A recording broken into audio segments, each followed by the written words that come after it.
Sa harap ng pinaigting na kampanya kontra smuggling, naharang ng Bureau of Customs ang tangkang pagpupuslit sa bansa ng mga umano'y smuggled na e-cigarettes. Ang mga ito ay nakuha sa 3 warehouses na sinalakay ng BOC. Batay sa investigasyon, nagmula sa China ang mga peking produkto na tinatayang nagkakahalaga ng higit 4 na bilyong piso.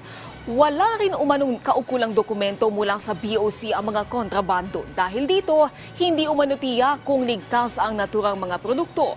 Ipinasara na ang mga bodega na i-issuehan ng warrant of seizure and detention. Nakatakda namang sirain ang mga nakumpiskang peking vape. Walang naaresto nang mangyari ang raid dahil walang tao sa mga warehouse. Ngunit kasama sa iimbestigahan ang may-ari ng warehouse na posibleng maharap sa kasong paglabag sa anti-smuggling law. Nakatanggap po tayo ng information, isang tip na nagsasabi nga po yung mga na-smuggle po ng mga e-cigarettes sa ating bansa.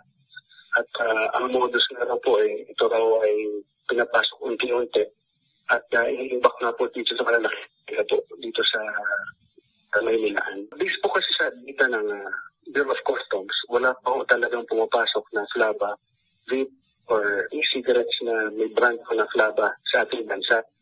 Kaya nakakasigurado na po tayo na ito po ay smuggled or it was entered outright without passing through the proper clearances from the Bureau of Customs.